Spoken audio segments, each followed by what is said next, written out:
something tell me I'm bound to perfection. I wrote the dice and I read him twice.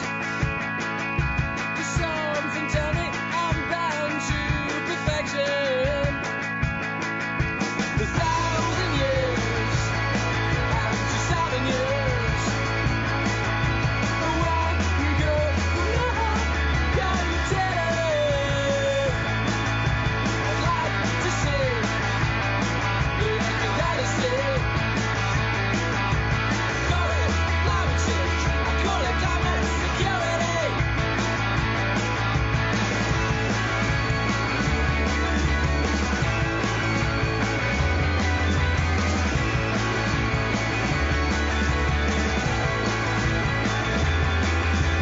Got my town to follow your trail. Headed to Greenland if I have to. I like your lips, I like your smile. I hold you in my arms 'cause I love you.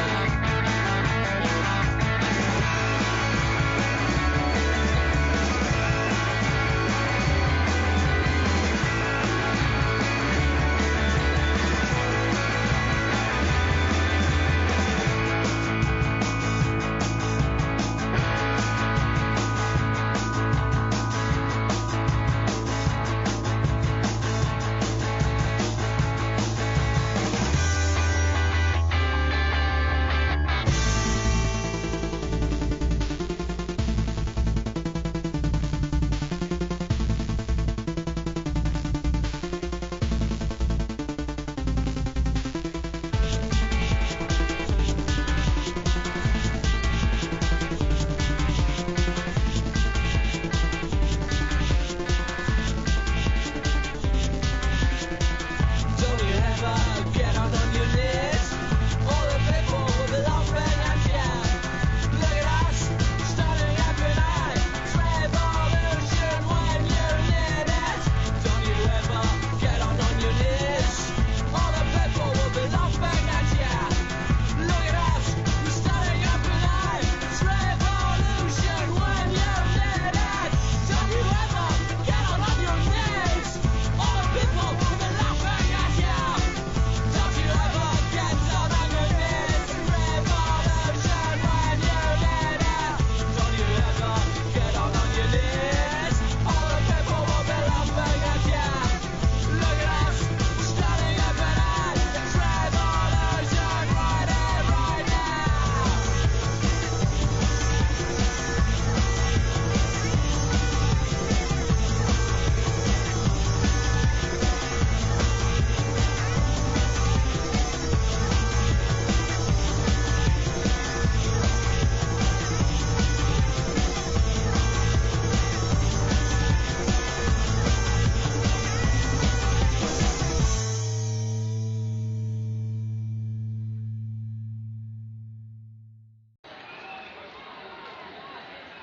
Now we care like we never were. And something tell me I'm bound to perfection.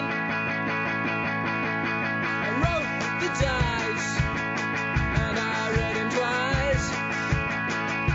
Does something tell me I'm bound to perfection? A 1,000 years and 2,000 years.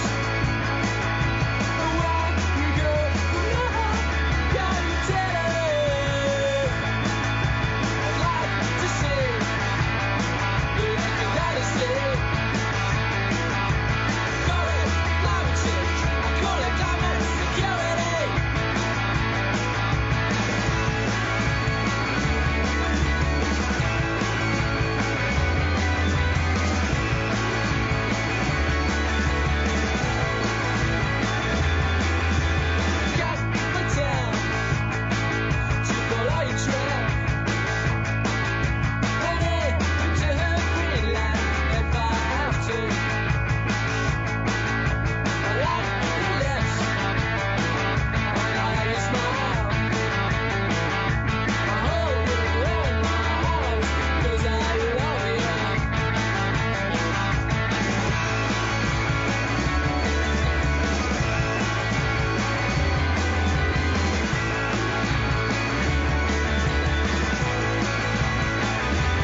The something tell me I'm bound to perfection. I wrote the dice and I read him twice. The something tell me I'm bound to perfection. A thousand years and 2,000 years. Away we go from now. Can you tell it? I'd like to say everything that I say. Call it climate change. I call it climate security.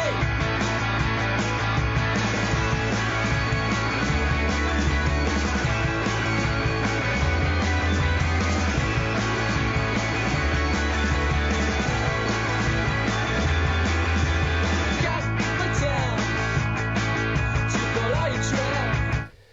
Allez, salut les copains, on commence cette revue de presse que vous adorez maintenant. Bienvenue aux nouveaux, vous êtes de plus en plus nombreux, c'est vraiment un plaisir. Elle est en mode dégradé parce que le réseau n'est pas ce qu'il était, hein, mais il va arriver, vous inquiétez pas.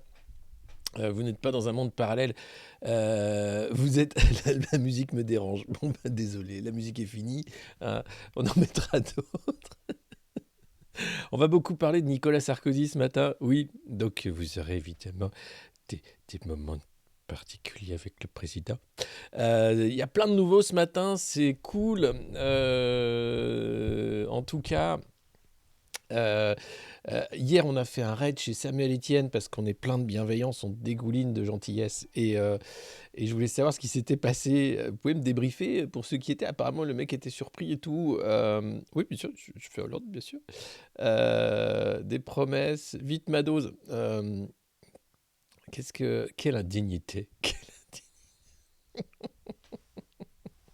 On va en parler. La musique est cool, ouais. Je vous découvre grâce au raid chez Samuel Etienne. Bah voilà, donc c'est pour ça qu'on fait des raids en fait. C'est pour que des gens nous découvrent et se disent tiens, mais c'est marrant, il y a un nouveau stream bizarre qui fait une revue de presse tous les matins. Alors, vous allez voir ici, c'est pas du tout comme la revue de presse de Samuel Etienne. Hein. Si vous venez de chez Samuel Etienne, ici, on est plutôt. On raconte plutôt pas mal de conneries. Alors, c'est que des vraies nouvelles, hein, puisqu'on décortique la presse d'oligarques pour votre plus grand plaisir. On explique un peu comment on nous parle, pourquoi les articles dithyrambiques sur Emmanuel Macron font qu'il est au deuxième tour, pourquoi ils ont mis un deal, en fait, c'était dans le Figaro hier, entre Macron et Le Pen pour s'assurer d'un deuxième tour, idem à 2017, ce genre de choses. Mais on en rit quand même parce que ça lèche pas trop. Ouais, non, ça lèche pas ici. Non. Premier live, bienvenue Bart, merci pour les abonnements, on est à 650 abonnements, c'est génial, tiens je mets un nouvel objectif, hop, 660 c'est sur Twitch et vous pouvez nous retrouver sur YouTube en replay également. Alors je sais que Thinkerview a été striké apparemment de YouTube, on n'en sait pas plus en fait parce qu'il y a aussi Michou qui a été striké de YouTube et Michou je pense pas qu'il ait fait des choses politiques sales, je ne sais pas comment ça va se passer. En tout cas, nous, on est sur YouTube également, Le Monde Moderne. On est sur Peertube également. C'est le plan de contingence. Hein. Si jamais ça venait à sauter, on sera sur Peertube. Moi, je suis aussi sur plein de réseaux, Telegram, Getter, enfin, tous les réseaux parallèles, autres que Twitter. Donc pour Michou c'est un hack, d'accord. Alors je sais pas, on verra pour ce qui est de Thinkerview, mais en tout cas ça pue de toute façon et peu importe qui va gagner ce second tour, le temps est à la censure quand même. Ça sent beaucoup la censure, c'est bizarre, hein. On vivait dans un état de droit, tout ça, on pouvait dire un peu ce qu'on voulait, on était tous Charlie, puis alors là dès que tu dis ouais le programme de Macron c'est nul, il veut nous faire bosser jusqu'à 65 ans, striké. Bon, alors ce matin, la revue de presse va vous parler, je vous le disais, de Nicolas Sarkozy, mais aussi d'Emmanuel Macron en Alsace. On va commencer par ça d'ailleurs. Je ne sais pas si vous avez vu cet extrait, mais je vais vous le mettre de cet homme courageux en Alsace qui a dit à peu près tout ce qu'on pense à Emmanuel Macron face à lui. Et l'autre était là, mais ça va pas bien dans votre tête, hein, ça se mélange, hein, vous êtes un peu foufou, hein. Allez, je vous le mets. Allez, recrachez pas le café tout de suite, ça va aller. Moi, c'est pas mon. Parce que vous êtes machiavélique, vous êtes manipulateur et vous êtes menteur en plus. J'ai pas peur de vous dire la vérité. jamais je n'ai voté Marine Le Pen. Mais est-ce que vous Je pouvez- vous ai mais donné un est-ce que vous- sursis en 2017, Et est-ce que vous mais pouvez je me donner n'en un donne argument? pas un deuxième. Mais Ah, je donnez-moi vous un- laisse ce que je donne. Mais non, mais il faut des faits pour dire ça. Oui, C'est quoi les faits? ben, on a été pris pour des moins que rien, des fainéants, des Gaulois réfractaires. Mais moi je suis un Gaulois réfractaire. Oui, oui, vous êtes un Gaulois réfractaire. oui. Sur quoi? Quelle est la chose sur laquelle quelle est la chose sur laquelle vous n'êtes pas Vous content? avez assassiné l'hôpital. Mais vous êtes fou quoi. Oui, oui, je suis fou. Oui, je suis fou. Je vais aller à Hirstein, c'est pas loin d'ici. Mais attendez, j'arrive, je réponds. Non, non. Mais monsieur, Personne. Vous êtes un vrai caméléon, monsieur. mais non, j'assume. Donc, mais non, mais regardez les faits. Ah oui, Mais monsieur, regardez les faits. L'hôpital, quand j'ai été élu, il était chaque année on baissait le tarif hospitalier. Oui. Ok. Mon médecin traitant, il a été radié. Mon dentiste, il a été radié. Ils ont été radiés. Pourquoi ils L'infirmière ont pas été libérale radiés par que moi vous avez dans nos villages, ils étaient radiés. Mais Vous trouvez ça il normal? n'a pas été radié par moi. Ah non, c'est pas vous qui avez pris ces décisions Mais comme quoi laquelle? il fallait qu'ils se vaccinent. Et bah parce non, qu'ils ne mais- voulaient pas se vacciner, Ben, ils non, ont mais été radiés. si vous Vous avez trouvez des ça frères, normal ils là? ont été Maintenant suspendus. vous en cherchez des toubibs, vous cherchez des Bien sûr. soignés. C'est les ordres qui les Mais ont ceux que radiés. vous avez radiés, vous les remettez pas en place. Mais monsieur, Hein, vous les remettez en place? Ce sont les ordres qui les ont Ah radiés. oui, c'est les ordres. Bah oui. Et Mais c'est non, qui mais- qui a donné les ordres aux Non, ordres de mais médecins? pourquoi? Parce que. C'est un scandale. Mais attendez, madame. Non. Non, mais c'est dingue. Bravo à lui quand même, hein, cet Alsacien qui a vraiment tout dit. C'est impressionnant. Alors vous avez vu les réponses de Macron, c'est vous êtes fous. Ça se mélange dans votre tête. À aucun moment il répond en réalité. Il n'a pas de réponse. Et c'est d'ailleurs pour ça qu'il a refusé le débat au premier tour. C'est pour ça qu'il refuse aussi le débat chez Hanouna par exemple au second tour. Parce que face à des vrais gens, pas des courtisans, face à des Français qui lui disent vraiment ce qu'on pense, il n'a pas de réponse. Vous avez vu sur les soignants? Ah mais oui, mais c'est l'ordre qui les a virés. C'est l'ordre. Sur l'ordre qui a rendu obligatoire l'injection? C'est Macron. Qui a laminé les gilets jaunes? C'est Macron. Qui a foutu en l'air l'ISF? C'est Macron. Qui se fout de la gueule du monde de manière perpétuelle depuis 5 ans? Et là, il le fait en campagne, encore une fois, c'est Macron. Et vous avez vu ces expressions? Oh ben, dis donc. Et quand il essaye de parler popu aussi, alors ça me rend dingue. Ah bah monsieur, ah bah non mais je peux pas vous dire ça moi monsieur. Alors, j'ai la vidéo, j'ai pas réussi à la mettre, c'est quand il est après sur scène à Strasbourg sur la place, les gens lui jettent des trucs, il dit non faut arrêter de jeter des trucs, hein. Ici c'est la démocratie, hein. On vous traite gentiment, faut être gentil, sauf que vous aviez plein de gens qui voulaient lui parler d'associations qui se sont fait exfiltrer par la sécurité. Moi quand j'étais... à Dijon, j'ai vu ce que c'est qu'un déplacement d'Emmanuel Macron et ses fameux bains de foule. C'est une soixantaine d'agents de la BAC habillés en civil, avec gilet pare-balles et flingues apparents quasiment. C'est la meute des journalistes autour, et puis après c'est toute la petite cour locale qui est là autour, et les gens qui viennent pour voir Justin Bieber et prendre une photo, quoi. Et quand t'as un mec comme ça qui arrive à passer... il aime bien parce qu'il se dit je vais répondre au tac au tac, je vais voir les gens qui sont pas contents avec moi. Il l'a déjà fait à Denain, il le fait à Strasbourg, il va se mettre en scène de manière perpétuelle. Le problème dans ces mises en scène, c'est que le mec est génial, hein. D'ailleurs si vous le connaissez, vous pouvez m'envoyer son contact parce que j'aimerais lui parler, parce que c'est bien de le faire, mais Emmanuel Macron, lui, il a le pins d'immunité des 5 ans. Vous savez, quand vous êtes président, hein, et je sais ce que c'est qu'être président, puisque grâce à ce pins d'immunité, je suis toujours pas en prison, et j'ai peut-être juste un bracelet électronique, mais bon, sache que ce qui paraît, c'est un accessoire de mode, m'a dit Carla, donc je m'en sépare plus. Mais globalement, le mec qui a ce pins d'immunité et qui a le poste de président, il est au-delà de toi, il est au-dessus de toi, il se met en scène en fait en disant « je m'abaisse au niveau de la populace pour aller leur parler ». Mais c'est vraiment le roi qui descend pour un peu déguisé pour voir ce qui se passe. Donc c'est une mise en scène encore une fois. Donc c'est beau parce que tu as l'impression d'avoir là un mec qui parle pour toi, mais en réalité l'autre il s'en fout. Il a dit « bah voilà, j'ai fait ma petite case, je parle au peuple. Allez, ça c'est fait. Bon maintenant, je vais aller parler à BlackRock pour la réforme des retraites. Bruno, tu déconnes pas sur la réforme des retraites, on a plein de fric à filer à nos copains. » Donc voilà. Donc, il montre qu'il est... Mais ça ne changera pas. On sait qu'il est méprisant, les gars. On ne découvre pas Emmanuel Macron. Ça fait 5 ans qu'il nous les broute. Ça ne va pas changer maintenant, quoi. Donc, de toute façon, c'est de la mise en scène. Ça fonctionne pour ceux qui veulent bien y croire. Et puis, je vais vous mettre une deuxième vidéo parce que vous aimez bien vous faire mal. Je le sais, c'est pour ça que vous suivez cette revue de presse. Merci, curieux, pour les 5 abonnements offerts. Waouh, ça tire dans tous les sens, les abonnements. Génial. Alors, je vous mets une petite vidéo qui était sur France 5 cette fois-ci. C'est regardez à quoi ça ressemble une boumeuse qui vote Macron. C'est pas beau à voir, hein. Je sais que si vous n'avez pas craché votre café, allez peut-être vous faire vomir. On met l'extrait. Dans cette commune cossue de l'Ouest parisien, bastion historique de la droite républicaine où François Fillon avait remporté 42% des voix en 2017, on a succombé au charme du président candidat. Arrivé en tête cette fois, avec près de 46% des voix. Lui qui a été attaqué de toutes parts, finalement, il y a de temps en temps des gens qui, je pense, réfléchissent. Quand on amorce des réformes et que ces réformes ne peuvent pas être faites parce qu'il y a eu des empêchements dus aux circonstances, les gilets jaunes et j'en passe, et le Covid, un mandat de 5 ans, c'est trop court. Ancienne enseignante, Edith soutient même son projet de réforme des retraites, si décrié. Moi, je suis à la retraite depuis plusieurs décennies. Et je peux vous dire une chose, c'est qu'à 65 ans, on se sent très jeune.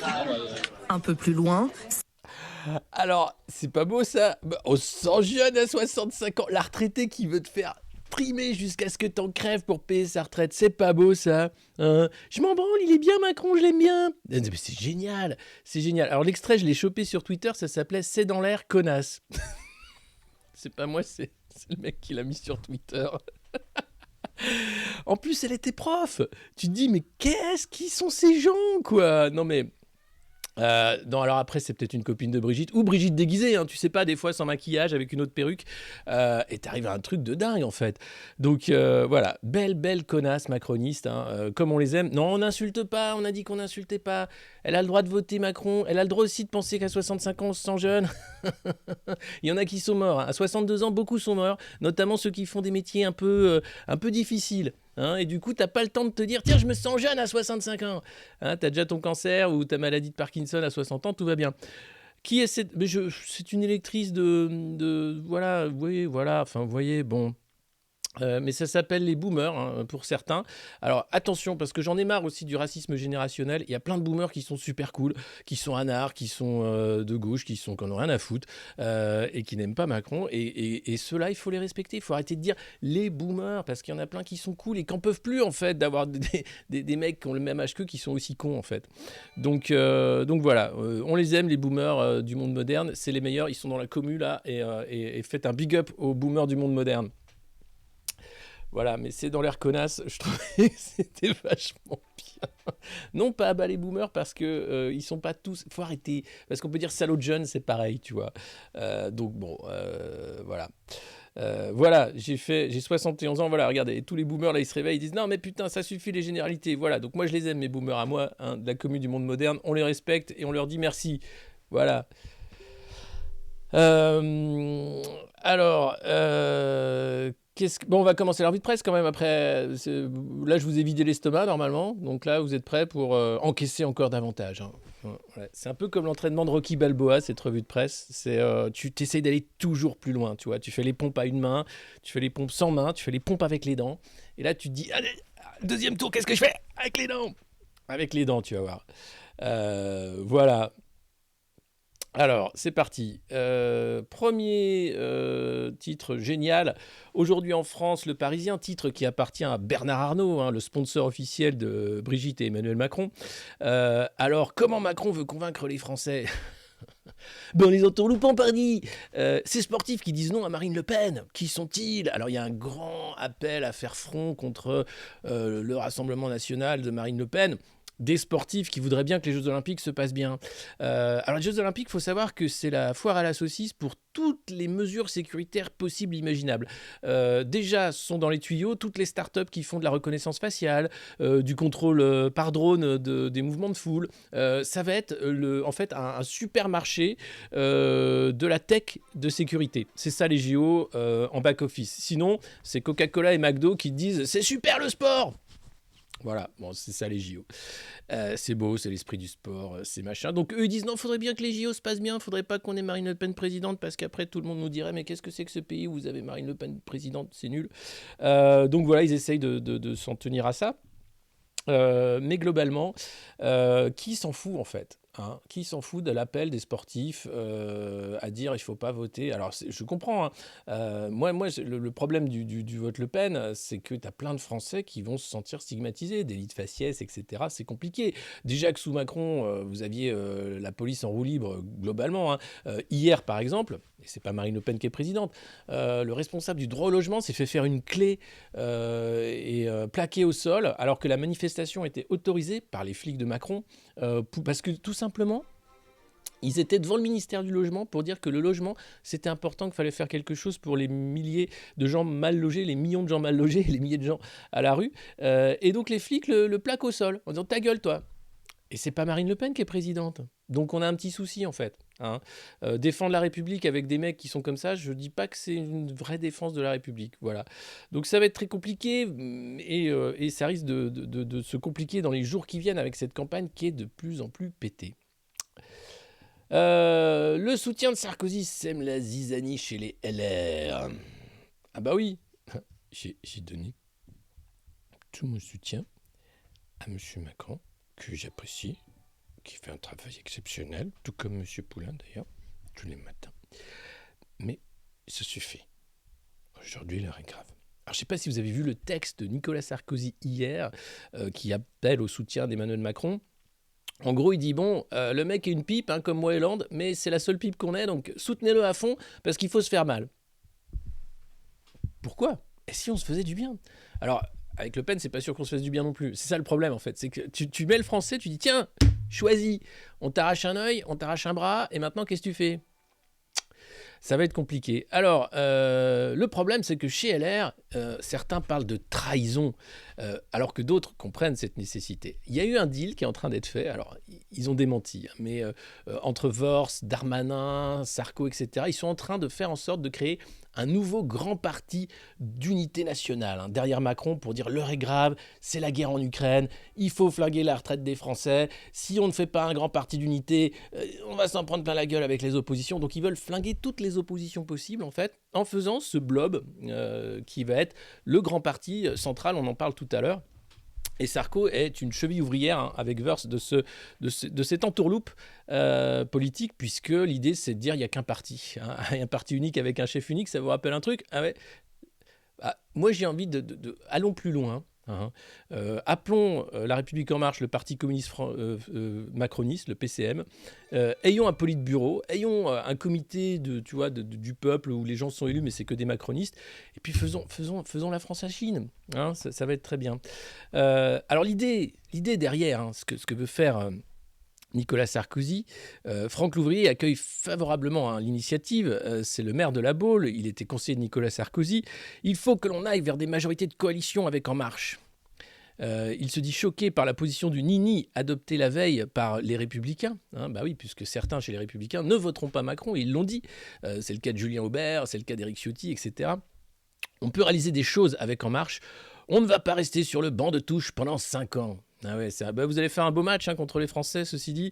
À la fin du match, on comptera les points, hein, mais il se peut que les Français aient perdu. Je suis désolé, oui, la connexion est très mauvaise, mais bientôt j'aurai une très bonne connexion et vous pourrez suivre cette revue de presse en 4K et ce sera formidable. Si jamais l'ARCEP autorise, hein, la connexion au débit par satellite, c'est pas gagné, c'est pas gagné. En tout cas, merci à tous, bienvenue aux nouveaux, bienvenue aux anciens, à tous ceux qui étaient là déjà avant et après. On continue cette revue de presse. Nicolas Sarkozy, vous savez, c'est... voilà, je ne sais pas à quoi ça sert, encore une fois, un appel comme ça. Son texte dit clairement, il faut voter Macron pour se faire mal. Hein. C'est vraiment pour dire, il va falloir changer plein de choses. Il va falloir vraiment prendre des décisions difficiles. Il va falloir vraiment se faire mal. Hein. Il va falloir donner un rein, vous savez. Et pour ça, on a besoin d'Emmanuel Macron. Alors moi, je vais garder mes reins. Hein. Faites ce que vous voulez, mais franchement, ça me saoule en fait. Les appels au vote comme ça, ça me saoule. Donc voilà. Ça bug, ça y est, j'ai un live de merde. Non, ça passe. Je pense que la voix passe. Dites-moi, le son normalement doit passer. Le son doit passer, rassurez-moi. Quelle merde ce débit, ouais, je suis d'accord. J'ai l'impression que non, c'est en train de sauter. Ah ouais, je perds quand même 28 000 images. 28 000 images, ouais. J'ai vraiment un réseau de merde. Ouais, c'est vraiment la merde. Euh, Suspendu. Non. Non, ça continue, ça continue. Est-ce que... dites-moi que ça marche. Ça coupe. Ça va couper. Non, mais c'est juste parce que je suis pas chez moi encore. Je suis entre deux logements et donc voilà, c'est compliqué. Juste, dites-moi que ça marche et que vous m'entendez. Non? D'accord. Je freeze, mais le son est bon normalement. Si le son est bon, on y va. Faites un F5 et on y va. Allez, on tient bon, on continue. Tout va bien, ça va repartir, j'espère. Paramètres son uniquement pour ceux avec qui ça bug. Ouais, ça revient, voilà. Ouais, je vous dis à 32 000 images perdues par seconde, on va pas aller loin, hein, c'est sûr. Est-ce que je peux faire quelque chose? Je crois pas, je vais couper ça peut-être, voilà. Et me dire que là, peut-être, ça va marcher. Allez, on continue en mode sans échec. Le son passe pas toujours. Plus rien. Ah, merde. Toujours rien. J'en ai marre. Ça saute. Non, rien. Ça lag. Alors que vous êtes 1500. D'accord, ouais, il n'y a plus rien. Beaucoup de coupures. Ça revient. Ça s'en va et ça revient. Un mot sur deux. Génial. Ça coupe le son. Putain, c'est pas possible. Attendez. Qu'est-ce que je pourrais faire? Ah, putain, ça me saoule. Le canal Telegram, c'est Alexis Poulain, si vous voulez y aller. Ok pour le son. Allez, c'est parti. Non, c'est même pas une question de de caméra, je veux dire. C'est en mode diapo, vous avez une image par seconde, mais le son est bon. Allez, c'est parti. Donc voilà, donc Nicolas Sarkozy, on en parle tout à l'heure parce que vous allez voir, il a un peu fricoté avec des oligarques russes. Alors, vers un grand parti macroniste, vous en rêvez tous, je le sais, Emmanuel Macron plaide pour un grand mouvement qui engloberait toutes les formations de la majorité. Hein, ce qui n'est pas du tout du goût d'Édouard Philippe. En fait, Macron, il a tellement peur d'Édouard Philippe qu'il veut le débrancher avant même que le mec se soit branché. Et donc le mec veut tout simplement créer un grand parti pour flinguer Horizon et donc faire en sorte que les gens de chez LR le rejoignent, les gens du PS le rejoignent et que se passe ce quinquennat avec cette coalition des gamelleux, ceux qui sont là pour avoir un poste de ministre, pour être député, pour que ça se passe bien, voilà.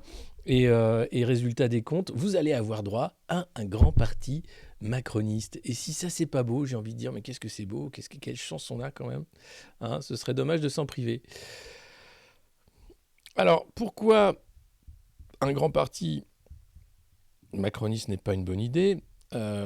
Eh bien parce qu'en fait, c'est une entourloupe. Et oui, voilà ce que dit un élu venant de la droite. On aura besoin d'une majorité solide et ouverte pour faire passer des réformes parfois impopulaires, comme les retraites. En gros, ce grand parti de droite et de gauche, le parti unique, derrière Emmanuel Macron, il est là pour vous foutre des coups de fouet. Il est là pour la schlag. Il est là pour faire en sorte que vous acceptiez les pires réformes. Ils appellent ça des réformes.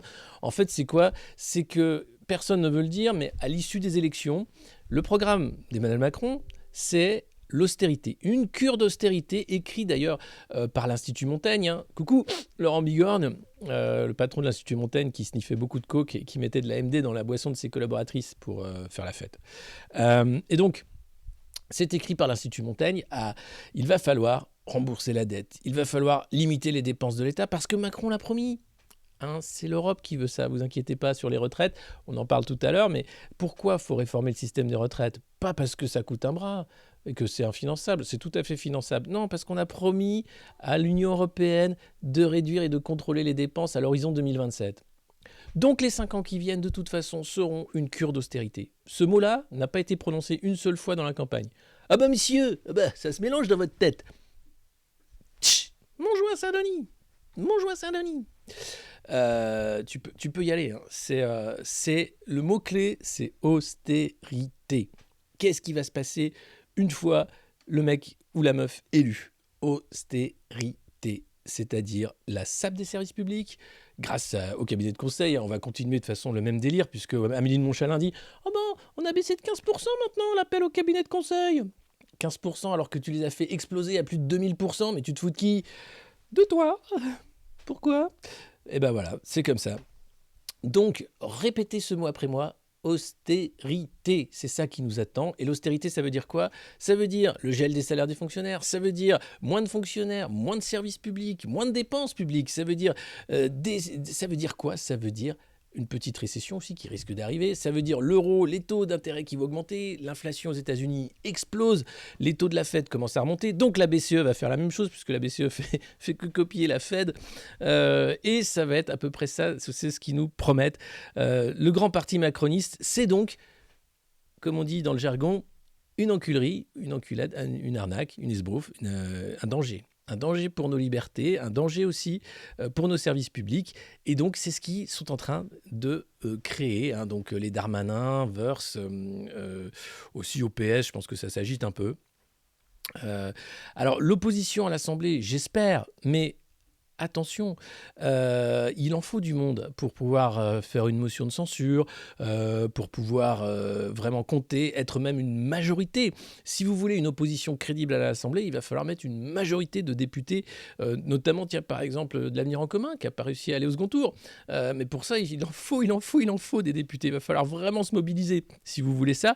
Et ce sera même pas une majorité de blocage, puisque ce grand parti unique a pour vocation de flinguer toutes les oppositions d'emblée et de gouverner avec cette coalition qui va permettre d'imposer ces réformes qui sont déjà programmées de toute façon.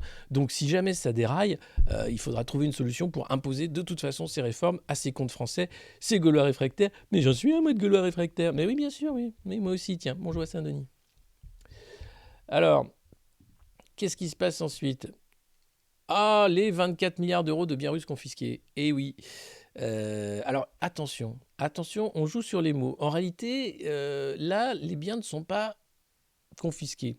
Hein. C'est un bilan des sanctions infligées aux oligarques. Alors, c'est beaucoup Abramovich. Hein. Là, c'est sa petite villa dans le sud de la France. Alors, c'est un château, évidemment. Il y a eu, rien que ce qu'on sait du prix du château, on ne le connaît pas, mais on sait qu'il a déjà mis 100 millions d'euros de travaux là-dedans. Ouais, comme ça, ça fallait refaire la salle de bain, et puis tout le placo était à refaire. Bon, une petite bicoque. Alors, l'État n'est pas propriétaire, il n'a pas exproprié les oligarques, il a juste saisi, donc ils ne peuvent plus vendre ni louer leurs biens, mais ils peuvent y aller de toute façon, et ils peuvent quand même aller sur leur bateau, ils peuvent tout faire comme d'habitude, sauf qu'ils ne peuvent pas louer, vendre ou bouger ces biens-là, mais ça fait quand même 24 milliards d'euros. Alors je me dis... C'est vachement bien ce qu'on fait avec les oligarques russes parce qu'ils sont méchants, tout ça. Qu'est-ce qu'on fait avec les évadés fiscaux qu'on connaît? Alors eux, quand ils reviennent, on leur fait un rescrit fiscal. On dit, tu donnes un peu de millions d'euros que tu as planqués et on est gentil avec toi. Et là, Macron était très fort sur le rescrit fiscal. C'est le président des ultra-riches et des évadés fiscaux, Macron. D'ailleurs, c'est pour ça qu'il a fait appel à McKinsey qui ne paye pas d'impôts en France. Il sait très bien de quoi il parle. C'est aussi pour ça qu'il a fait une déclaration de revenus qui est aussi faible. Donc, tout va très bien. Ce quinquennat a permis aux gens ultra-riches de planquer de la thune comme jamais. Et le projet ne va pas vraiment changer. Donc, ça, c'est assez super. La moquette qui bouloche, bien sûr. Ça, c'est ceux qui viennent du live de Greg. Alors, désolé pour la connexion Internet. Hein. Je vous ai expliqué que c'est la merde en ce moment, mais que bientôt, nous aurons une merveilleuse connexion Internet. Et je compte sur vous pour être là dans les semaines qui viennent, parce que j'ai pas encore mon studio, mais j'y travaille. Et là, ça va dépoter, les copains. Ça va vraiment dépoter, parce que je suis vénère. Je suis très vénère. Et peu importe qui va passer le 20 avril, cette revue de presse continuera d'être là pour expliquer comment on vous réforme la tête. Hein, comment on vous réforme la tête. Ah, si Vladimir coupe le gaz, ça va être compliqué. Hein. Pour les Allemands, pour nous, ça va être très compliqué. Mais on va bientôt faire des tutos tricotage, pour ceux qui aiment le tricot, pour faire des pulls pour cet hiver. Et puis on va parler aussi de l'enfouissement des déchets nucléaires. Vous allez voir, c'est un peu un sketch. Puisqu'à Bure, on est en train d'essayer de travailler pour planquer nos déchets nucléaires pendant un siècle. Mais c'est pas encore gagné, vous allez voir, c'est un peu compliqué. Alors, Kinder a-t-il caché la vérité? Alors vous savez, en ce moment, il ne faut pas manger de pizza Buitoni, il ne faut pas manger de Kinder, il faut éviter les fromages machin. Il y a de la listeria partout. Alors il y a des enfants qui sont morts avec Buitoni. Avec Kinder, les enfants sont plutôt à l'hôpital, mais quand même, ils se demandent pourquoi quand j'ai mangé mon œuf, je suis si malade, maman. Eh ben, ce qu'on apprend grâce à l'ONG Foodwatch, c'est que Ferrero, qui fait donc les œufs Kinder, avait été alerté en réalité dès le 23 mars d'un lien entre contamination et chocolat. Alors, c'est là où tu te dis, bon, le profit avant la santé, tout ça, c'est non, mais non, ils peuvent pas. Eh bien, voilà comment ça se passe, comment ça s'est passé. Outre-Rhin, alors il y a les Anglais qui ont déjà prévu, mais même en Allemagne, le retrait des œufs Kinder va plus loin puisqu'il concerne également les produits Kinder qui datent de Noël. Or, les rappels en France n'informent pas aussi clairement qu'en Allemagne que certains produits de Noël sont également concernés. Donc, ils ont retiré que les récents. Le scandale est bien plus large et ancien. Interrogé, Ferrero répond qu'en effet, le rappel inclut aussi les produits de Noël. Donc, il y a des gens qui ont peut-être des produits de Noël qui se disent « ce Kinder-là, il est bon ». En fait, non. Jetez tous les Kinder à la poubelle, arrêtez d'en acheter. Et donc, il est impossible d'en acheter car les codes ont été bloqués en caisse. D'accord, mais qu'est-ce qu'on fait des Kinder de décembre dans les placards? Ah bah alors, il faut pas les manger, dit la marque. Mais sauf qu'ils te disent pas qu'il faut pas les manger, c'est assez cool. Donc là, je vous le dis, mangez pas les Kinder de Noël, hein, si jamais vous en avez, parce que ils sont aussi daubés que les autres. Alors, comment ça s'est passé? Le premier contact avec l'entreprise pour l'informer du problème de salmonelle et du lien possible avec les produits Kinder a eu lieu le 23 mars. Hein, ça, c'est l'agence officielle des normes alimentaires qui prévient donc la firme Ferrero de ce problème-là. Une épidémie est peut-être en cours. L'industriel a attendu 10 jours de plus pour rappeler ses Kinder des supermarchés au Royaume-Uni et 12 en France. C'est long. Très long. Pourquoi Ferrero n'a rien dit? Ça, c'est la responsable des campagnes de Foodwatch qui est totalement indignée, Camille Dorioz. À l'approche de Pâques, Ferrero a essayé de maintenir ses Kinder dans les rayons malgré l'alerte. S'ils avaient réagi plus tôt, des contaminations auraient pu être évitées. On ne peut pas jouer avec la vie des enfants. On parle de 150 cas aujourd'hui à l'échelle européenne, 21 contaminations en France, dont 8 gamins qui ont été hospitalisés. Voilà Ferrero. Tout ça parce que les mecs ont mis 10 à 12 jours pour retirer leurs produits de merde en disant « Non, mais il faut qu'on en vende quand même. Ce serait dommage de se priver de quelques petits profits. » Alors, contacté ce mardi, la filiale française de Ferrero explique de son côté avoir en effet retrouvé la bactérie dans l'usine belge d'Arlon. Et c'est Danone, c'est la même chose. Enfin, de toute façon, toutes ces multinationales de l'agroalimentaire ne sont pas là pour bien vous nourrir. Hein. Elles sont là pour bien faire des profits. Et il y en a encore dans quelques rayons, bien sûr. Non, mais de toute façon, les mecs ne s'arrêteront pas en si bon chemin. C'est bien tout le problème. Donc, en effet, ils ont trouvé l'usine, donc la bactérie dans l'usine d'Arlon mi-décembre. Après une enquête approfondie, le responsable a été identifié. Il s'agit d'un filtre à la sortie de 2 réservoirs de matières premières, nous répond le groupe italien. Les produits finis ont donc été bloqués et ils n'ont pas été livrés. L'usine a effectué le remplacement de son filtre et augmenté les contrôles. Ah oui, mais pourquoi n'a-t-il pas informé les autorités de la présence de salmonelle comme la loi l'exige dans notre pays? Ferrero précise. Notre usine se situe en Belgique et contrairement à la France, il n'y a pas d'obligation légale de la signaler. Pourquoi se faire chier? Bah oui, c'est vrai. Foutre des enfants à l'hôpital, pourquoi hein, on s'en fout. Voilà pourquoi l'alerte a été donnée 3 mois et demi plus tard. Mais du côté des autorités belges, ça grince. Il appartenait à Ferrero de nous avertir de cette découverte de salmonelle, ce qui n'a pas été fait. En tout cas, pas avant fin mars. Et donc voilà. La marque affirme qu'elle va poursuivre son enquête pour savoir comment la salmonelle a pu se retrouver dans ses Kinder malgré le blocage des produits à la sortie de l'usine. Concernant l'alerte des Anglais le 23 mars, Ferrero nous indique « En tant que filiale française, nous n'avons pas la réponse à cette question. » Un peu comme quand tu poses la question, c'est à Twitter, pourquoi vous censurez pas? Il dit « Bah non, il faut demander à Twitter Irlande parce que nous on s'en fout en fait. » Voilà. Bon. Donc, vous foutez les Kinder à la poubelle, vous boycottez la marque si ça vous dit, et de toute façon, franchement, l'agroalimentaire, c'est vraiment bien de la daube, quoi. Et d'ailleurs, c'est drôle parce que sur les pizzas Buitoni, l'usine qui est dans le nord de la France avait déjà fait l'objet d'un reportage de Monsieur Mondialisation, un site indépendant, qui montrait en fait les conditions sanitaires déplorables il y a de ça 1 an de cette usine. Donc rien de nouveau en réalité. Les mecs après essayent de te faire passer la pilule en disant non, mais on a fait tous les contrôles qualité, vous inquiétez pas. En réalité, Kinder a essayer de gagner du temps pour vendre des produits daubés qui ont foutu des enfants à l'hôpital. Hein. Donc Kinder, c'est fini. Voilà. Vous vous rappelez la pub tenez les enfants, allez vous acheter une friandise. Mais enfin, Michel, tu sais très bien qu'on a des Kinder à la maison. Les enfants, allez vous acheter des friandises. Hein, chez le boulanger du coin, c'est mieux. Regardez-moi ça. C'est Tintin. Non, c'est OSS. Ah non, c'est... Ah, mais c'est Macron, dis donc. Macron, chérie, j'ai oublié la gauche. Couverture de Libération ce matin. Emmanuel Macron essaye de faire croire qu'il va être un peu de gauche pour essayer de récupérer tous les clochards de gauche en disant mais alors, mais non, mais vous avez rien compris. Quand je disais je vous emmerde, c'était affectueux. Hein, oui, mais quand j'ai supprimé l'ISF, c'est pour aider les pauvres.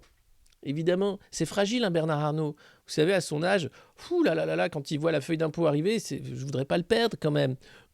Je suis très content de ce qu'a fait Emmanuel Macron pour les personnes fragiles et notamment la suppression de l'ISF parce que chaque année, c'est vrai que cet impôt provoquait plusieurs AVC. Et je crois que perdre ainsi les forces vives du pays n'est pas forcément une bonne chose. Donc voilà, donc là vous avez Macron qui essaye de se faire passer pour le champion de la gauche en disant voilà, je vais essayer d'aller récupérer des voix là où il y en a, tiens, allez. Et alors ça, oui bien sûr ils vont changer de nom. La République En Marche, ça va s'appeler... Tous ensemble, tous unis dans ton cul, un truc comme ça. Je sais pas trop comment ça va s'appeler, mais ça va être ça va être assez nul quoi. Horizon c'est déjà pris, le Modem aussi, Minitel, centre d'appel, le grand parti. Ah ça pourrait s'appeler centre d'appel. Plateforme téléphonique, le grand parti unique d'Emmanuel Macron. Bonjour, c'est Emmanuel Macron. Bonjour, nous avons un 06. Bonjour monsieur Poulain, je vous appelle, c'est de la part de Plateforme numérique, le nouveau parti d'Emmanuel Macron. Je voudrais savoir si vous voulez voter pour lui. D'accord. Bon, vous pouvez rester poli aussi. Hein. Voilà, donc c'est merveilleux. Il adore courir. Vous vous rappelez ? Ça, c'est quand juste avant qu'il se prenne sa baffe de Montjoie-Saint-Denis, il court pareil, comme ça. Quand il court, j'adore la petite foulée d'Emmanuel Macron. Tu le sens sautillant là. Il est toujours content de courir vers les mecs qui veulent lui foutre une baffe pour dire t'as vu comme ils sont méchants, Brigitte ? T'as vu ? Je peux encore les maltraiter ? Oh oui, vas-y, mon choupinet, vas-y, fais-leur mal. Et il nous fait mal. Hein. Il nous fait vraiment mal. Numéro vert, c'est pas mal. Numéro vert, ça fait un peu écolo en plus. Numéro vert, le grand parti d'Emmanuel Macron. C'est pas mal. En tout cas, je vous l'ai expliqué tout à l'heure, hein, mais le parti unique est là simplement pour vous entourlouper et faire passer des réformes qui ne devraient pas passer puisqu'elles sont contre l'intérêt général et contre votre intérêt particulier, c'est-à-dire prendre la retraite avant de crever. Mais bon, ça c'était avant. Ça c'était avant qu'on ait Emmanuel Macron, qui est un président formidable. Je n'ai rien à dire. Et les mecs de gauche, j'ai un petit message à vous faire passer. Si vous pensez qu'Emmanuel Macron en a quoi que ce soit à foutre de vos desiderata ou qu'il va faire un pas vers vous en disant « je vais faire un petit programme de gauche pour vous parce que vous êtes gentil », alors vous vous trompez fortement. Et je reste poli. Parce que franchement, c'est 15 jours de vendeur de bagnoles volées. Le mec est là pour dire oui, bien sûr, je suis de gauche. Enfin, mais qu'est-ce qui vous prend par la tête que j'ai fait une politique de... Hein. Donc voilà, donc non, ça sert à rien. Le mec est de droite, il fera une politique... il obéit à la règle européenne. Vous allez voir, on en parle sur les retraites tout à l'heure dans le Figaro. Ça, c'est Ali. Ali, il a 14 ans. Il aimerait devenir médecin.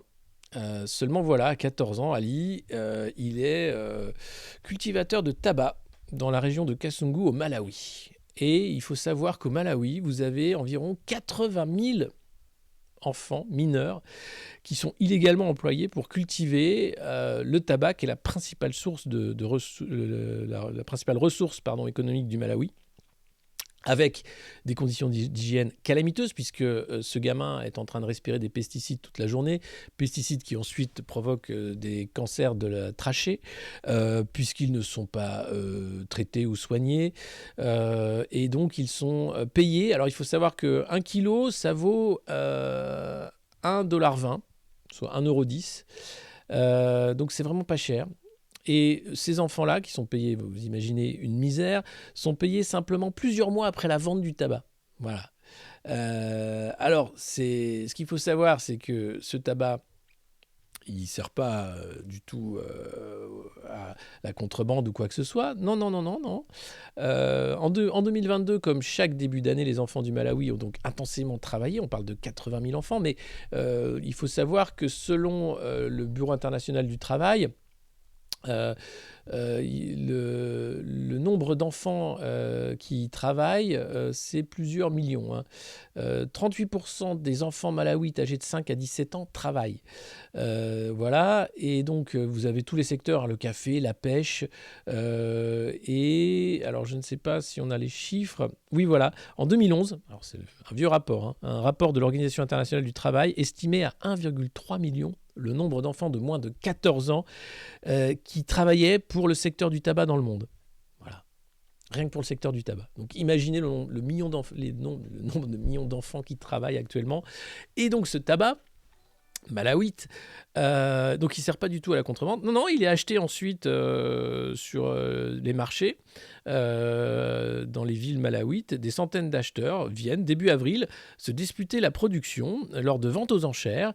Le Burley malawite viendra alimenter les stocks mondiaux de géants du secteur. Alors on parle de Philip Morris qui vient acheter tranquillement, British American Tobacco bien sûr, et c'est des gens qui distribuent Lucky Strike, Dunhill, Vogue, enfin toutes les cigarettes que nous fumons ensuite. Bien, sachez que quand vous fumez une clope, c'est souvent un enfant de moins de 14 ans qui a récolté le tabac pour votre clope. Voilà, c'est pas beau la vie. Alors, vous savez, ici, au monde moderne, on a Timmy, l'enfant de la mine. Bonjour, oui, c'est moi. Alors, si vous ne me connaissez pas encore, je suis Timmy, voilà, je m'occupe d'une section où nous travaillons avec des enfants de 5 à 8 ans dans une mine d'uranium pour la valeur travail, bien sûr, la productivité du pays. C'est une chance, évidemment, de pouvoir être formé à un métier, celui de gratter la terre avec ses petites griffes. Et puis c'est une chance aussi de pouvoir se dire qu'on fait quelque chose pour notre beau pays. Évidemment, je suis touchée par le fait que d'autres enfants travaillent ailleurs que dans la mine. J'ai l'impression que cet environnement de travail est tout de même beaucoup plus avantageux qu'une mine, puisque nous ne voyons pas le soleil. Il faut savoir qu'à la mine, on ne sort qu'une fois par semaine, sinon on dort en dessous, et à même la roche. Et parfois, on a le droit de sortir pour aller voter. C'est arrivé, oui, pour aller voter au délégué du personnel. Et sinon, je dois aller travailler parce que sans ça, nous ne pourrons pas rembourser la dette. Voilà. Bonne journée. Salut Timmy. C'est un bon petit gars, Timmy. Il est souvent là pour expliquer ce que c'est que le travail des enfants.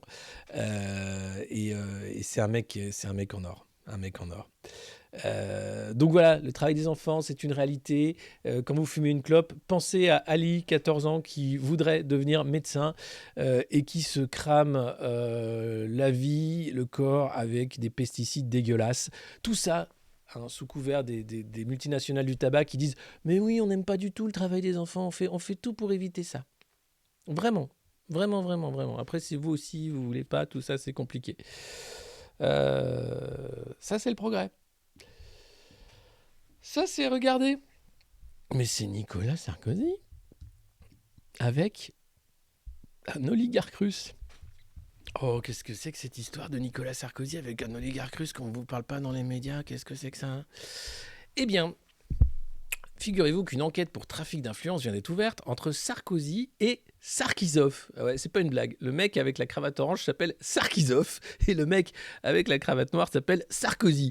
Sarkozy et Sarkisov sont dans un bateau et c'est le titre de l'article de Libé, évidemment. Le fondateur du numéro 2 de l'assurance en Russie, qui est un milliardaire oligarque russe, a octroyé à l'ancien président un contrat qui intrigue la justice.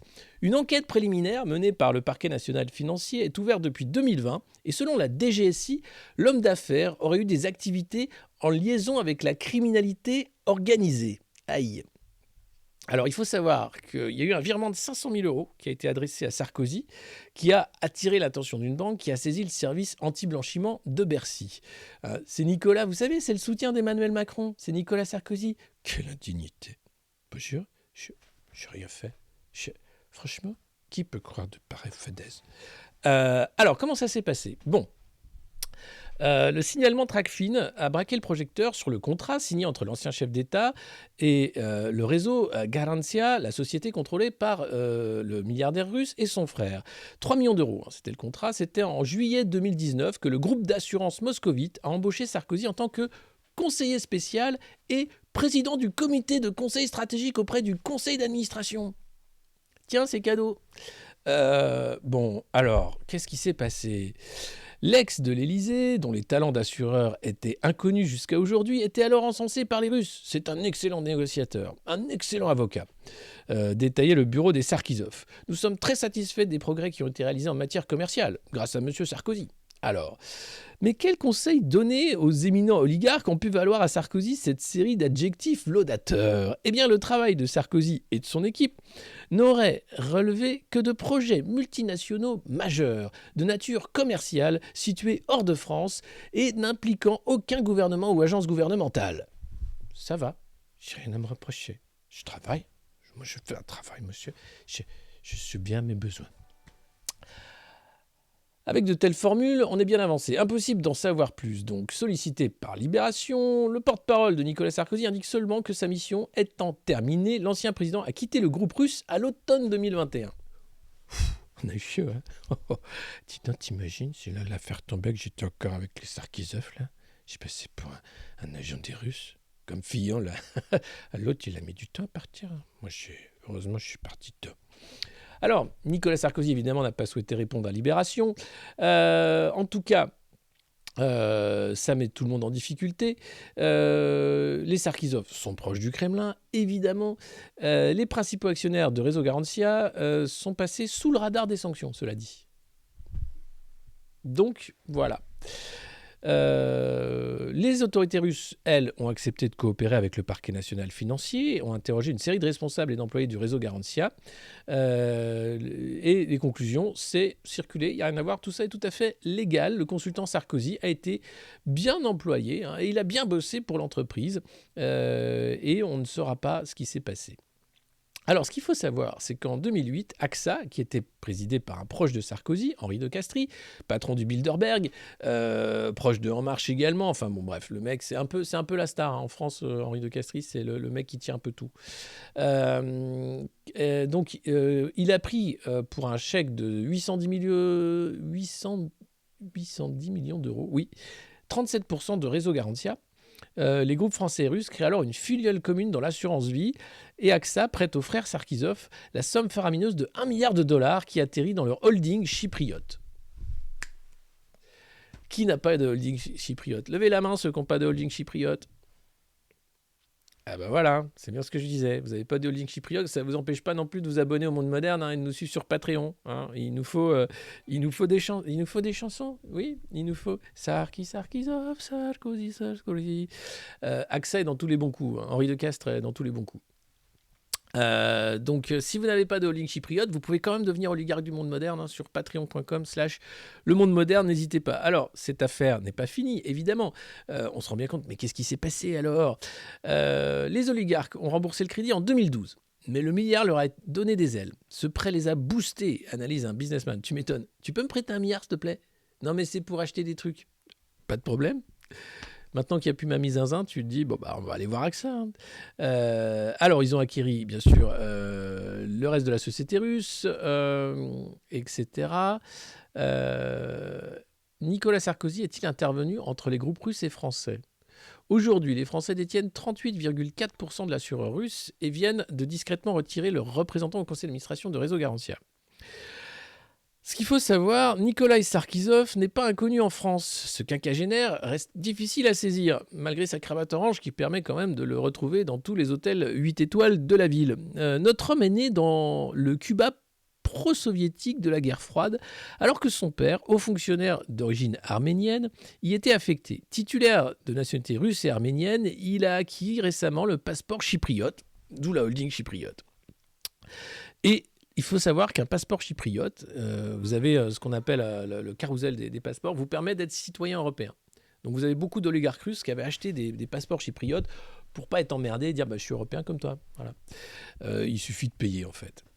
Et Chypre offre des passeports dorés. Il faut simplement faire un investissement immobilier local supérieur à 2,5 millions d'euros.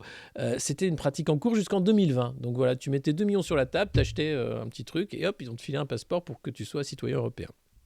Super. Alors, Sarkisov a effectué 2 ans de service militaire au sein du KGB.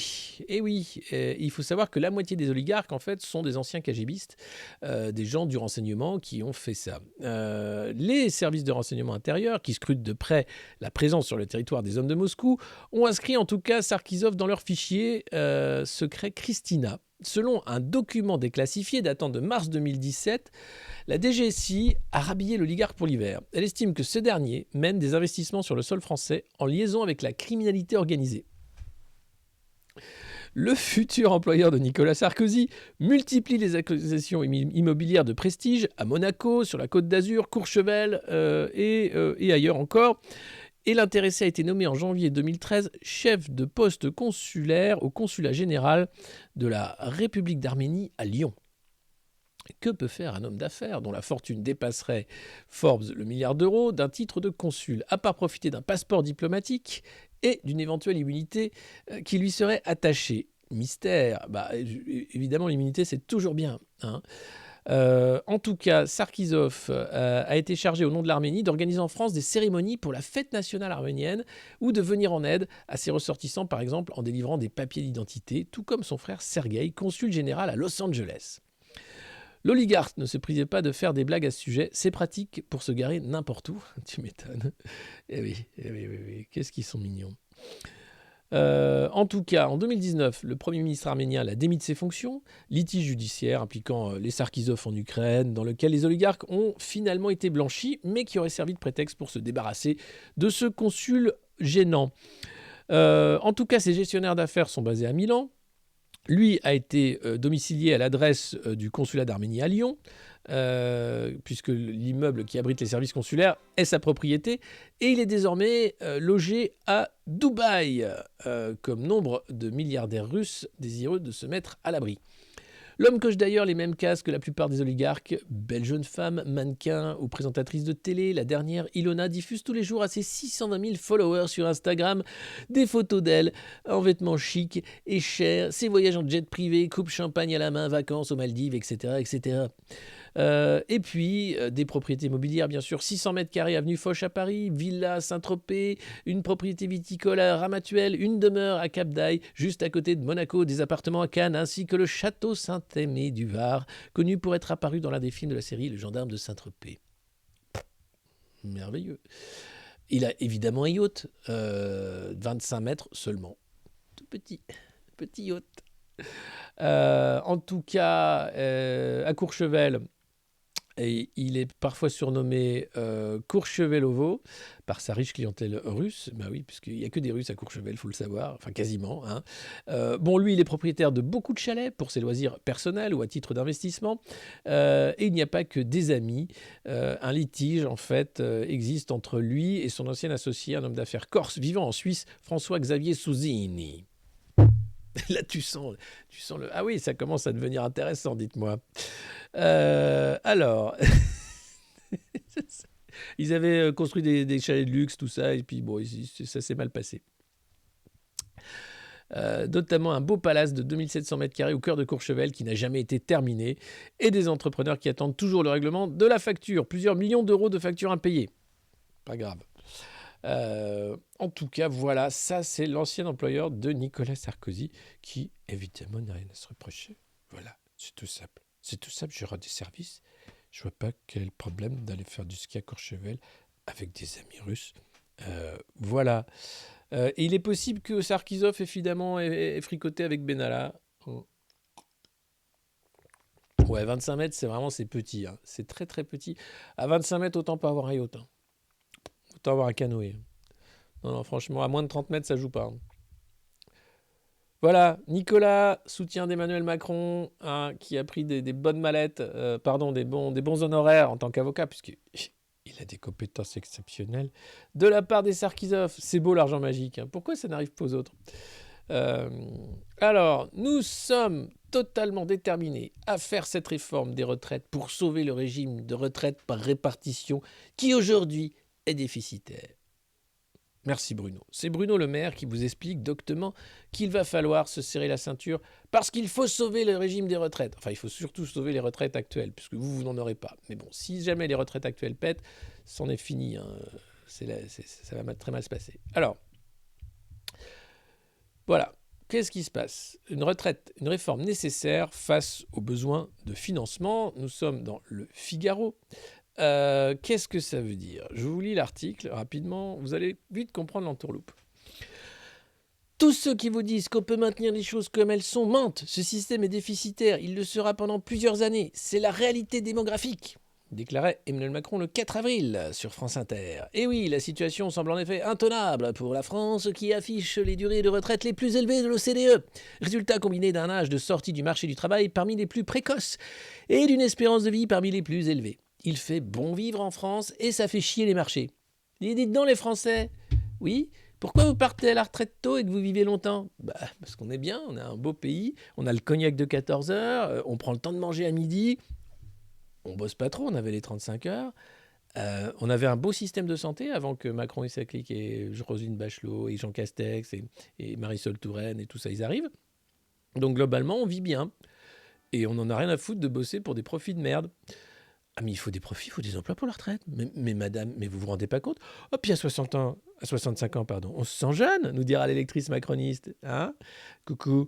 Donc ça fait chier. Les Français vivent trop bien. Donc le progrès, c'est de faire en sorte que les Français vivent mal comme les voisins. Et donc, qu'est-ce qu'il faut faire ? Il faut qu'ils partent à la retraite plus tard et qu'ils meurent plus tôt. Hein, c'est très simple, l'équation est très simple. Hein. Donc, si tu pars à 60 ans et que tu vis jusqu'à 80 ans, ça fait 20 ans où tu branles rien et que tu es payé à rien foutre. C'est beaucoup trop long. Si tu pars à 65 ans et que tu meurs à 66, on sauve les retraites. Ah, en fait, pas du tout. J'ai pas de retraite, monsieur, puisque je pars à 65, je meurs à 66. Non mais l'espérance de vie s'allonge. Allez-y. Mais j'ai déjà un cancer et puis avec le Covid, vous savez, mon espérance de vie, c'est quand même limité. Non mais ta gueule. Va bosser, ta gueule. Bon, d'accord. Alors, un petit déficit de 18 milliards en 2020, année exceptionnelle en raison du Covid. Le comité d'orientation des retraites, le CER, dans son rapport de juin dernier, prévoyait encore un trou de 10 milliards d'euros en 2021 et n'envisageait pas de retour à l'équilibre avant 15 ans au mieux. Mais ça veut dire que le système est viable, sur le temps long, même avec des trous de plusieurs milliards. Le système reste sous-financé sur les 25 prochaines années. Alors ça, c'est le comité de suivi des retraites qui dit ça. Même si, dans les projections du comité d'orientation sur les retraites, sur le solde des retraites, et ça dépend fortement des hypothèses de croissance ainsi que des conventions retenues par l'État employeur pour équilibrer le régime de ses fonctionnaires des régimes spéciaux. Voilà, donc c'est toute une histoire en fait de vases communicants à qui je prends dans la poche pour donner aux boomers qui votent pour moi. Je parle de Macron là. Alors, au-delà du strict déficit des caisses de retraite, qui est tout à fait tenable, hein, puisque l'État est endetté à hauteur de je ne sais pas combien, les Américains n'en parlent même plus, c'est plus une dette, leur truc, c'est un trou noir. Et donc, c'est plus largement la réduction du déficit public de la France et de sa dette qui sont en jeu. Je vous en parlais tout à l'heure, l'austérité, c'est le mot-clé que personne ne prononce en ce moment et c'est pourtant le mot qui va nous occuper les 5 prochaines années. Il va falloir faire des économies, se serrer la ceinture, tricoter des pulls, vendre un rein, vendre vos enfants si vous en avez, manger des pâtes si vous en pouvez encore en acheter, mais tout est là pour vous dire que là, pour réduire le déficit, il va falloir faire des gros efforts. Hein. Voilà, ça c'est Bruno Le Maire qui nous explique depuis sa tour de contrôle de Bercy. Conformément aux règles européennes, Quoi, on nous dit non, c'est pas l'Europe qui impose ça. Non, c'est pas vrai ce que vous dites, c'est pas l'Europe. Si. Conformément aux règles européennes, même si elles ont été suspendues avec le Covid, elles reviendront un jour. 3 petits points. Emmanuel Macron s'est engagé auprès de Bruxelles à faire repasser le déficit public sous le seuil des 3% du PIB en 2027 et à faire refluer la dette dès 2026. Avec 327,9 milliards d'euros de prestations versées, les retraites constituent le premier poste de dépenses publiques. Sur 1 000 euros de prélèvement obligatoire, 268 euros servent à financer les retraites, alors que seulement 95 euros servent à financer l'éducation. Et la défense, c'est 31 euros par exemple. Donc le gros poste de dépense en fait des prélèvements obligatoires, c'est les retraites. Et donc pour plaire à Bruxelles, il va falloir tailler dans le lard. Voilà. Les 3% c'est promis, le calcul du déficit c'est promis, et ça tu ne peux pas le faire sans une politique d'austérité. Le mot-clé, c'est l'austérité. Le mot-clé, c'est l'austérité. Et oui, ce sont des règles de Bruxelles européennes. Et oui. Ah bah oui, bonjour, c'est lundi, c'est la machie. Donc, plutôt que d'aller chercher les milliards d'argent planqués dans les paradis fiscaux, on va le prendre dans ta poche et te dire il faut bosser jusqu'à 65 ans, puisque ton espérance de vie s'est allongée à 66 ans. Ben oui, mais pour ceux qui meurent à 62, pour eux, on aura un truc spécial, t'inquiète. Voilà. Ils ont bossé, bien sûr qu'ils ont droit à la retraite, mais tout le monde a droit à la retraite en fait. Mais tout le monde en fait devrait même, tu vois, il y a tellement de gains de productivité, il n'y a jamais eu autant de thunes. Le problème c'est que le marché financier ne finance plus l'économie réelle, c'est de l'argent qui crée de l'argent, c'est pas de l'argent qui crée des emplois.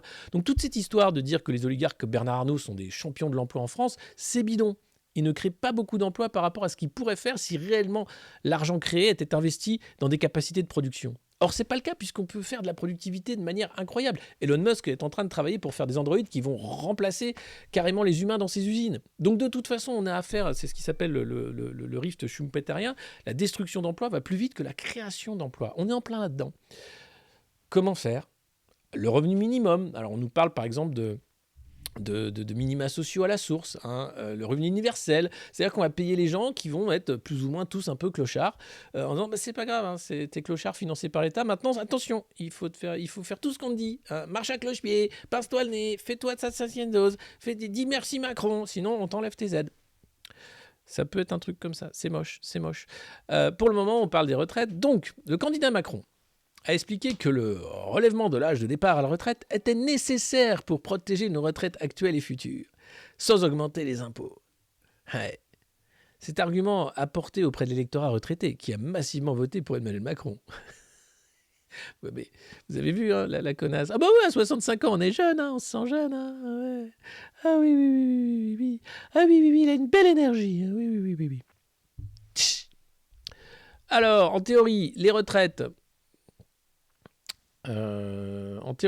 sont revalorisées chaque année suivant l'inflation et vont donc continuer à augmenter en valeur absolue. Mais en pratique, leur niveau relatif va baisser par rapport au salaire des actifs qui, depuis 30 ans, augmentent plus vite que les prix. Quand même. Les pensions devraient augmenter 3 fois moins rapidement que les revenus d'activité qui bénéficient des gains de productivité. Donc quand même, on a plus de gens qui travaillent. Enfin, on va arriver peut-être à un truc. Voilà. Alors, dernier argument pour justifier la réforme des retraites, la nécessité de financer des dépenses sociales nouvelles, en premier lieu la dépendance des personnes âgées.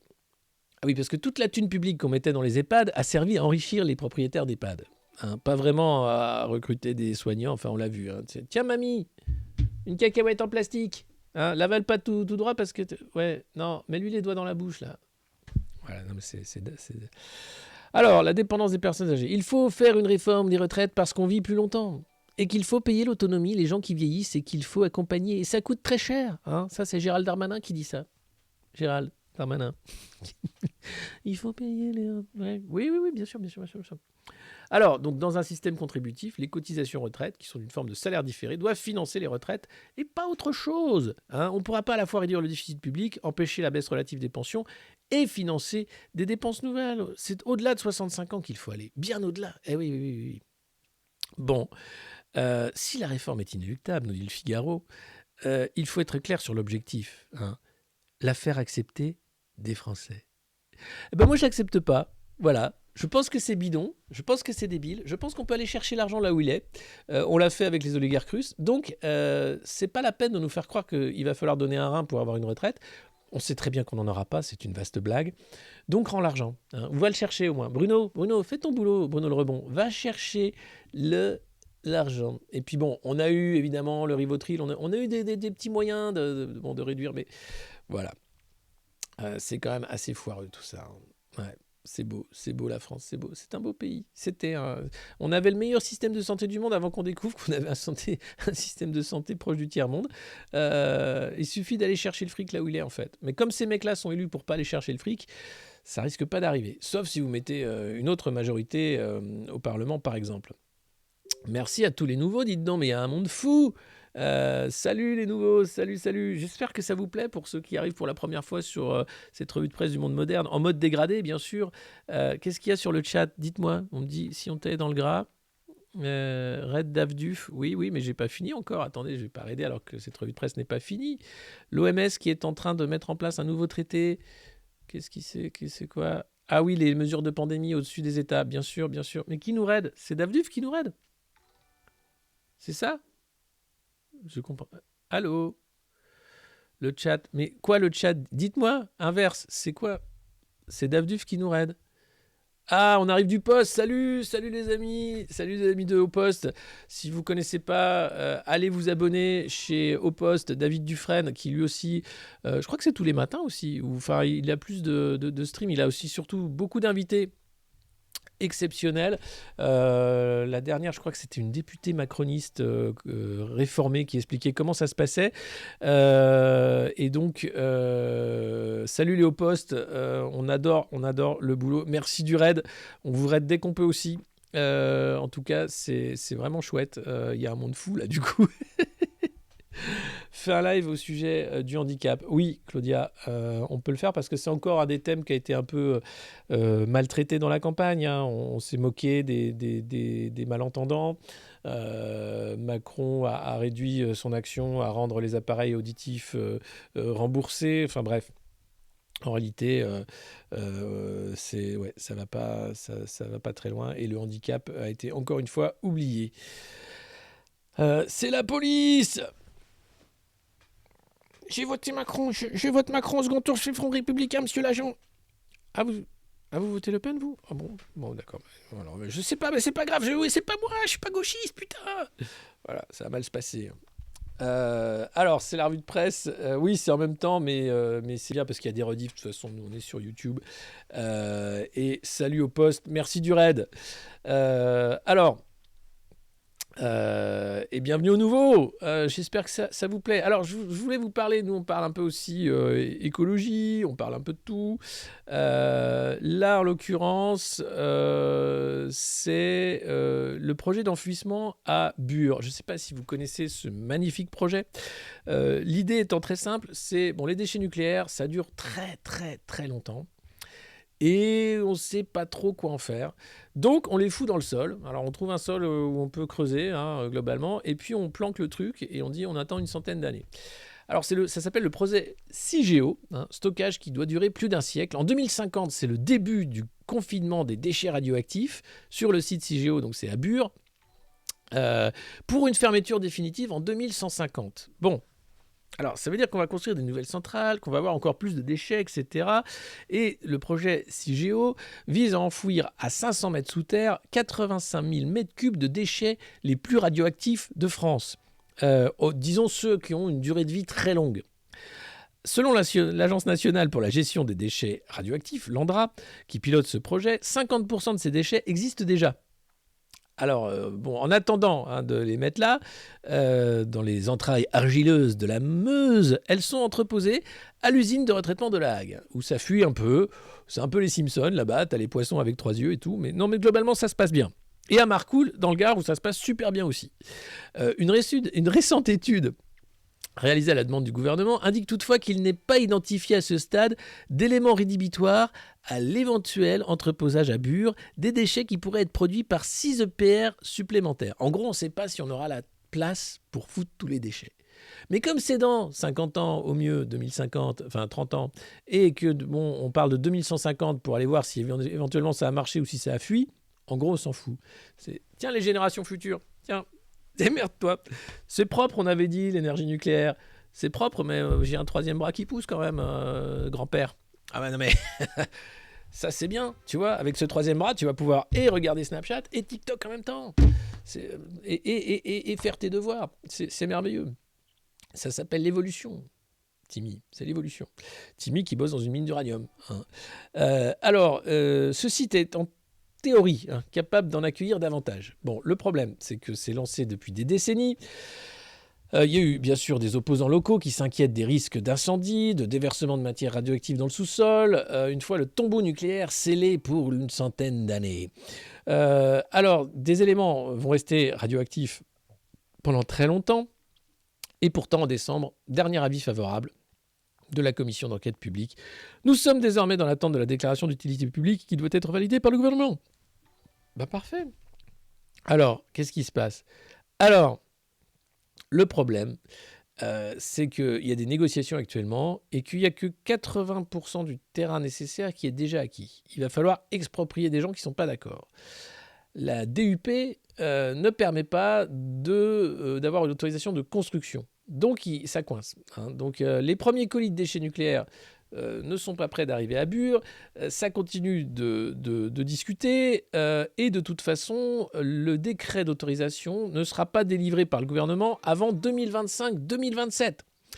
Et il n'autorisera qu'une première phase industrielle pilote qui durera entre 15 et 25 ans avant de savoir si c'est une grosse connerie ou pas de foutre des déchets à Bure. Donc voilà, donc quand on vous dit on a des solutions, que le nucléaire est une énergie propre, pensez au site de Bure, pensez au fait qu'on ne sait pas quoi faire en fait de ces déchets radioactifs, à part les enfouir et dire aux générations futures, démerdez-vous. Vous allez bien trouver une solution, vous êtes plus malin que nous, démerdez-vous. Voilà.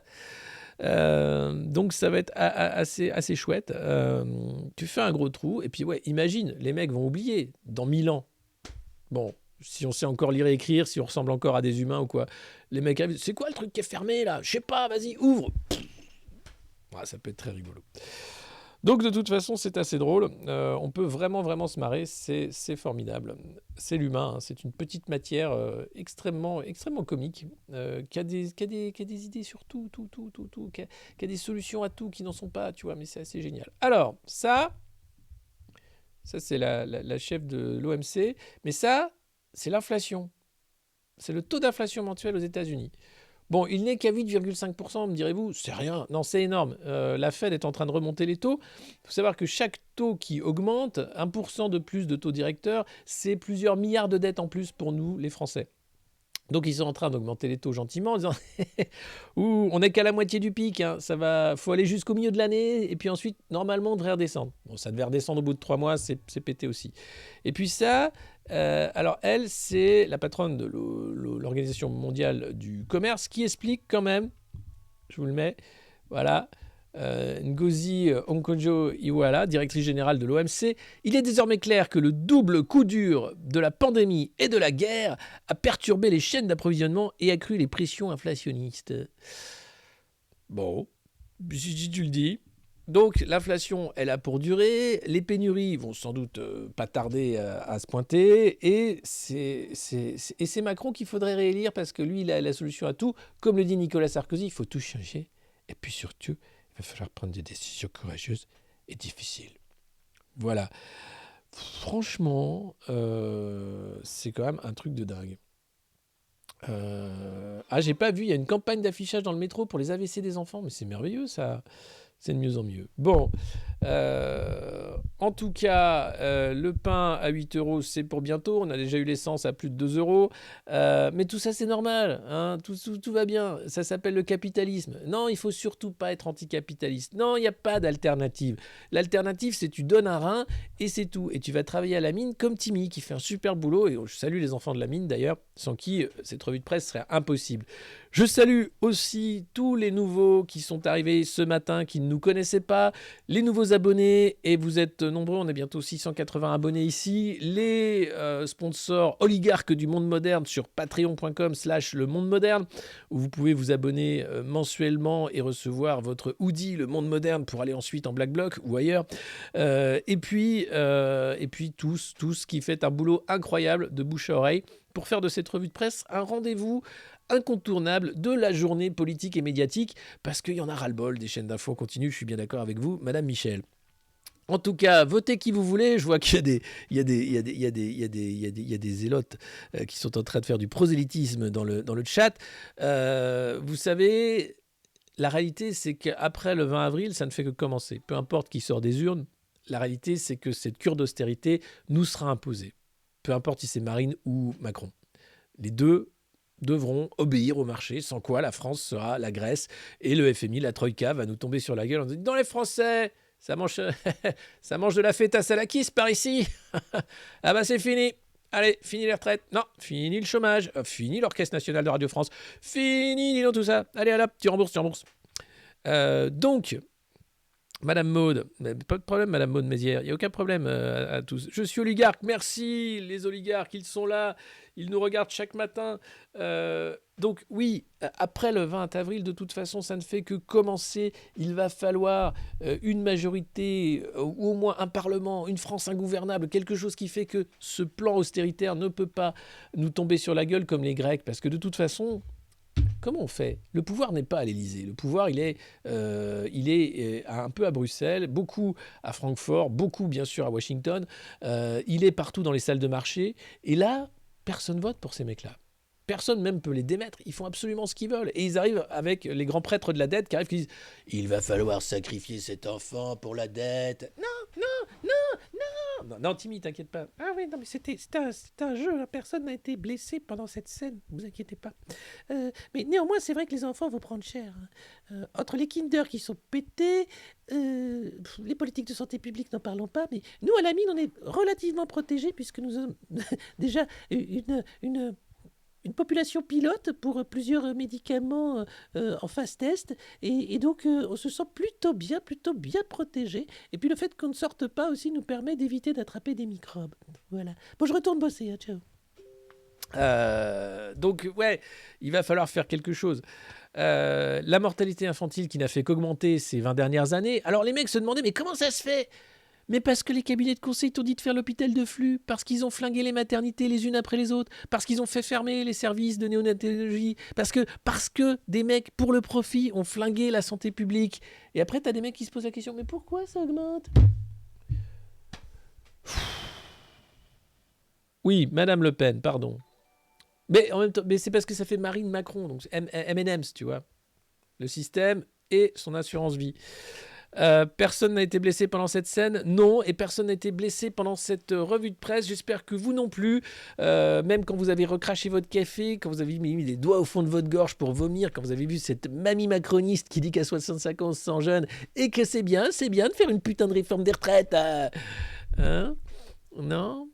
Donc moi je suis très énervé, vous aussi, en plus j'ai un réseau de merde donc ça n'aide pas, mais bientôt tout ira mieux, vous verrez.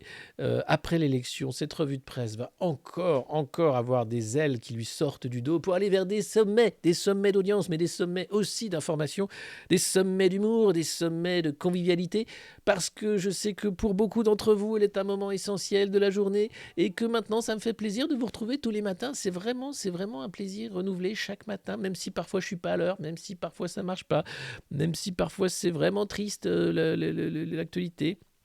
On fait ce qu'on peut, on tient bon, et on continue ce travail exceptionnel grâce à vous. C'est la revue de presse du monde moderne. Ne prenez pas tout ça trop au sérieux, même si ça le devient. Prenez surtout soin de vous, de ceux que vous aimez. Ça, c'est vraiment la clé. On n'est pas tant dans la merde que ça, tant qu'on n'est pas censuré de toutes les plateformes. Donc voilà. Donc, plan de contingence, j'ai une chaîne Telegram. Nous sommes avec le monde moderne sur Peertube. Nous sommes sur YouTube, mais là, bon, ça saute comme des pop-corn. Donc, attention. Mon voisin a ses invités, qu'est-ce qui se passe ? Je vous suis. Ouais, mais c'est bien, c'est pas mal. C'est pas mal de vomir pour garder la ligne. Allez, Salim Laibi, La fin du monde moderne. Oui, ça me dit quelque chose. Mais le monde moderne, c'était aussi un magazine des années 1900. Et pour Thinkerview, on en parlait en début, on ne sait pas ce qui s'est passé, si c'est un hack, un bug, on ne sait pas encore pourquoi la chaîne a sauté sur YouTube. Nous, on est sur YouTube, vous pouvez nous suivre, Le Monde Moderne, sur Twitter, et ici, évidemment, tous les matins en live pour votre plus grand plaisir. Et on va se quitter avec un petit moment magique qu'on met souvent ici parce qu'on trouve ça bien, en fait. C'est un truc assez chouette. C'est un petit moment de magie que ceux qui sont habitués, au monde moderne ont pris l'habitude aussi de regarder chaque jour. Je sais qu'on n'est pas lundi, mais comme c'est un peu la magie de cette revue de presse, chaque matin, je peux pas m'en empêcher. Lorsque tu vas sur une ligne de production, c'est pas une punition, c'est pour ton pays, c'est pour la magie. Lorsque tu vas... Voilà, bonne journée. Allez, à demain. Salut.